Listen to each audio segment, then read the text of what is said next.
السلام عليكم ورحمة الله وبركاته. نحمده ونصلي على رسوله الكريم، أما بعد، فقد قال الله تعالى في محكم التنزيل: أعوذ بالله من الشيطان الرجيم، بسم الله الرحمن الرحيم. وإذا مرضت فهو يشفين. قال النبي صلى الله عليه وسلم: خير الكلام كتاب الله، وخير الهدي هدي محمد صلى الله عليه وسلم. صدق الله العظيم وصدق النبي الكريم.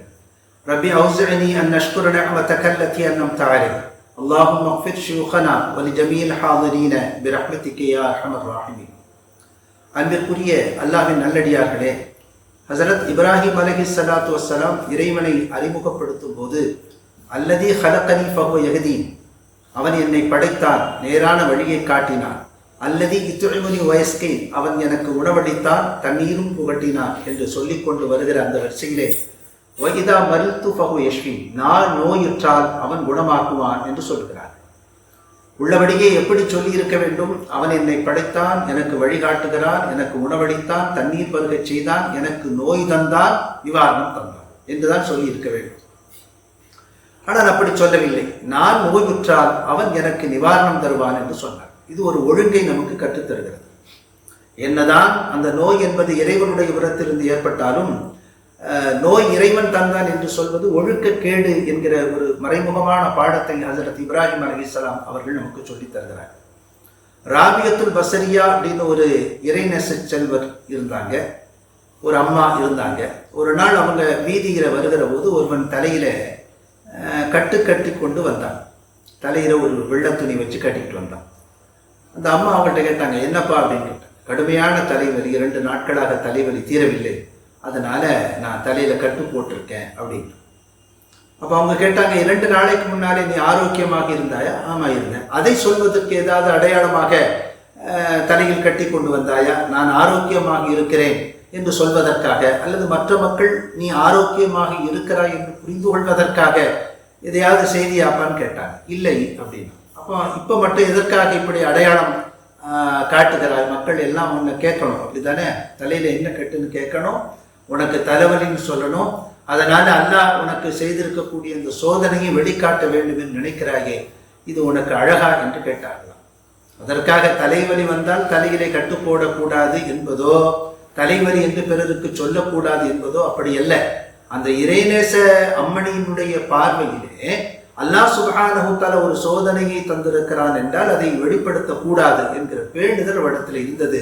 மற்றபடி நோயை சொல்வதோ, நோய்க்கு மருத்துவம் பார்ப்பதோ தவறு கிடையாது. சொல்ல போனால் நோய்க்கு மருத்துவம் செய்வது நபியுடைய வழியாக இருக்கிறது. ஒரு கிராமவாசி நபியிடத்திலே வந்து கேட்டார், அல்லாஹ்வின் திருத்தூதரே, எனக்கு நோய் ஏற்பட்டால் நான் கட்டாயம் மருந்து எடுத்துக்கொள்ள வேண்டுமா? அது என் மீது கடமையா என்று கேட்டபோது ஆம் என்று நபிகள் நாயகம் ஸல்லல்லாஹு அலைஹி வஸல்லம் சொன்னார்கள். நோயின் போது நம்முடைய பாவங்கள் மன்னிக்கப்படுகிறது. அதனால் ஏற்படக்கூடிய சிரமங்களை நாம் சகித்துக் கொள்ளுகிற போது, பொறுமையோடு இருக்கிற போது, அதற்கான மருத்துவத்தை பார்த்து கொண்டு அல்லாஹ்வை எதிர்பார்த்து, ஷிஃபாவை எதிர்பார்த்து, நிவாரணத்தை எதிர்பார்த்து காத்திருக்கிற போது அல்லாஹ் சுப்ஹானஹு தஆலா நமக்கு என்ன செய்யறான்? நிறைய நன்மைகளை தருகிறார். மருத்துவத்தினுடைய தலைவராக, தந்தையாக அறியப்படுகிறவர் அலி இப்னு சீனா. அவரைத்தான் ஆங்கிலத்திலே அவிசென்னா என்று சொல்வார்கள். வரலாற்று புத்தகங்களிலே அவிசென்னா என்று படிக்கிறோமே, அவர் அலி இப்னு சீனா.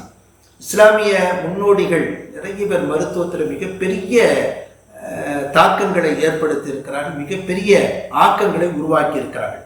நவீன அறுவை சிகிச்சையினுடைய தந்தை என்று அபுல் காசிம் அல் ஜஹராவி அவர்கள் போற்றப்படுகிறார்கள். இந்த சர்ஜரி இருக்கு இல்லையா, அதற்கான முன்னோடி அபுல் காசிம் அல் ஜஹராவி. அவங்க என்னெல்லாம் செஞ்சாங்கன்னா, 30 பாகங்களை கொண்ட ஒரு பெரிய மருத்துவ புத்தகத்தை எழுதினாங்க.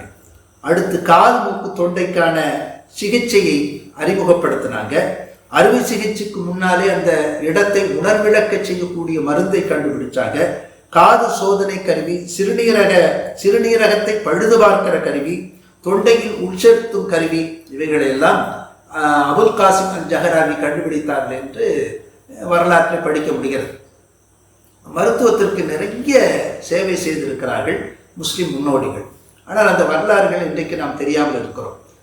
நோய் வந்துவிட்டால் என்ன செய்ய வேண்டும், எப்படி நடந்து கொள்ள வேண்டும் என்று நபிகள் நாயகம் ஸல்லல்லாஹு அலைஹி வஸல்லம் சொன்னாங்க. நோய் வந்தால் அதற்கான உரிய மருத்துவம் பார்க்க வேண்டும். நிவாரணத்தை எதிர்பார்த்து அல்லாஹ்விடத்தில் முறையிட வேண்டும், காத்துக்கொள்ள வேண்டும் என்று நபி ஸல்லல்லாஹு அலைஹி வஸல்லம் சொன்னார்கள். நோயாளியை சந்திப்பது ஒரு வணக்கமாக நபிகள் நாயகம் ஸல்லல்லாஹு அலைஹி வஸல்லம் அறிமுகப்படுத்தினார்கள். நோயாளியை பார்க்க செல்லும்போது குறைவாக பேசுவதும் குறைவான நேரம் இருப்பதும் அவருக்கு ஆறுதல் தரும் வார்த்தைகளை வழங்குவதும் எனது வழிமுறை என்று நபிகள் நாயகம் ஸல்லல்லாஹு அலைஹி வஸல்லம் சொன்னார்கள். ஒருவருடைய இறுதி கட்டத்தில் நாம் இருந்தால் கூட அவர் இன்னும் 10 ஆண்டுகள் வாழ்வதைப் போல நம்பிக்கை ஊட்டும் வார்த்தைகளை பேச வேண்டும். அவர் இப்போ முடிய போறார் என்று மருத்துவ உலகமும் மருத்துவர்களும் கைவிட்டதற்கு பிறகும் கூட அப்படிப்பட்ட நோயாளியை சந்திக்கிற ஒரு வாய்ப்பு கிடைத்தாலும் கூட இன்னும் அவர் 10 ஆண்டுகள் உயிரோடு இருப்பார் என்பது போன்ற நம்பிக்கை தரும் வார்த்தைகளை பேச வேண்டும் அப்படின்னு ரசூலுல்லாஹி ஸல்லல்லாஹு அலைஹி வஸல்லம் சொல்லிட்டு சொல்றாங்க. உங்க வார்த்தைகள் அவரது தலைவிதியை ஒருபோதும் மாற்றாது. நாம சொன்னதுனால அல்லாஹ் சுப்ஹானஹு வ தஆலா அவருடைய விதியை மாற்றி எழுத போவதில்லை. பிறகு என்னதான் இதற்கு நோக்கம், என்னதான் இதற்கு லாபம் என்று சொல்லும்போது அவருடைய உள்ளம் ஆறுதல் பெறும் என்று நபிகள் நாயகம் ஸல்லல்லாஹு அலைஹி வஸல்லம் சொன்னார். இறப்பின் நெருக்கத்தில் இருக்கிறவர்கள் கூட அந்த மனிதனிடத்தில் கூட இரக்கமற்ற வார்த்தைகளை பயன்படுத்தக்கூடாது, உண்மையை நேரடியாக சொல்லக்கூடாது, நம்பிக்கை தரும் வார்த்தைகளை பேச வேண்டும் என்று நபிகள் நாயகம் ஸல்லல்லாஹு அலைஹி வஸல்லம் சொன்னார். நோயாளியிடத்திலே குறைவாக பேசுவது, குறைந்த நேரம் இருப்பது நபி ஸல்லல்லாஹு அலைஹி வஸல்லம் காட்டி தந்த ஒரு அற்புதமான நடைமுறை. இன்னொன்றை சொன்னார்கள், ஆச்சரியமான ஒன்று, நோயாளியிடம் உங்கள் பாவங்கள் மன்னிக்கப்படுவதற்காக துவா செய்ய சொல்லுங்கள் என்று சொன்னார்கள். நோயாளிக்கு நம்முடைய துவாக்கள் தான் தேவை, நம்முடைய பிரார்த்தனைகளும் நம்முடைய அரவணைப்புகளும் நம்முடைய ஆறுதல் வார்த்தைகளும் அவருக்கு தேவை. ஆனால் இந்த சந்தர்ப்பத்திலே நபி ஸல்லல்லாஹு அலைஹி வஸல்லம் சொல்றாங்க, அவரிடத்தில் உங்கள் பாவங்கள் மன்னிக்கப்படுவதற்காக துவா செய்ய சொல்லுங்கள் என்று நபி ஸல்லல்லாஹு அலைஹி வஸல்லம் சொன்னாங்க. ஏன் அப்படி என்றால் அவர் நோயின் போது இறைவனுக்கு நெருக்கமாக இருக்கிறார். அப்போது அவர் கேட்கிற துவாக்கள் ஒப்புக்கொள்ளப்படுகிறது. அந்த சந்தர்ப்பத்தை பயன்படுத்தி உங்கள் பாவங்கள் முழுக்க அழிக்கப்படுவதற்கான ஒரு வேலையை செய்து கொள்ளுங்கள், அதற்கான ஏற்பாட்டை செய்து கொள்ளுங்கள் என்று நபிகள் நாயகம் ஸல்லல்லாஹு அலைஹி வஸல்லம் சொன்னாங்க. நோய் வந்தால் அதை எதிர்க்கக்கூடாது, நோய் வந்தால் அதை ஏசக்கூடாது, நோய் வந்தால் நம்மை நாமே நொந்து கொள்ளக்கூடாது. எப்படி மற்ற அருளும் நமக்கு அருளாக இருக்கிறதோ, நன்மையும் நமக்கு அருளாக இருக்கிறதோ, அதுபோல இந்த சோதனையும் நமக்கு அருளாகத்தான் இருக்கிறது. நபிகள் நாயகம் ஸல்லல்லாஹு அலைஹி வஸல்லம் சொல்லுவாங்க, ஒரு முஃமின் எல்லா வகையிலும் பாக்கியமானவன். அவனுக்கு நன்மை ஏற்பட்டால் அல்லாஹ்வை புகழ்கிறான், அதற்கும் நன்மையை பெற்றுக் கொள்கிறான். அவனுக்கு சோதனை ஏற்பட்டால் பொறுத்து கொண்டு அல்லாஹ்விடமே வீழுகிறான், அதற்கும் நன்மையை பெற்றுக் கொள்கிறான்.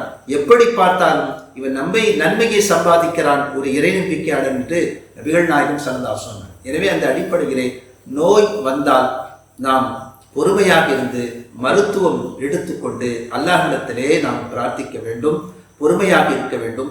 நோயாளிகளை சந்தித்தால் நபி ஸல்லல்லாஹு அலைஹி வஸல்லம் வழிமுறைகளின் பிரகாரம் அவர்களை ஆற்றுப்படுத்த வேண்டும். இந்த சுன்னத்துக்களை பின்பற்றி வாழும் தௌஃபீக்கை அல்லாஹ் சுப்ஹானஹு வ தஆலா நம் அனைவருக்கும் தருவானாக. ஆமீன். வாஹிரு தஅவானா அனில் ஹம்துலில்லாஹி ரப்பில் ஆலமீன். வஸ்ஸலாமு அலைக்கும் வரஹ்மத்துல்லாஹி வபரகாத்துஹு.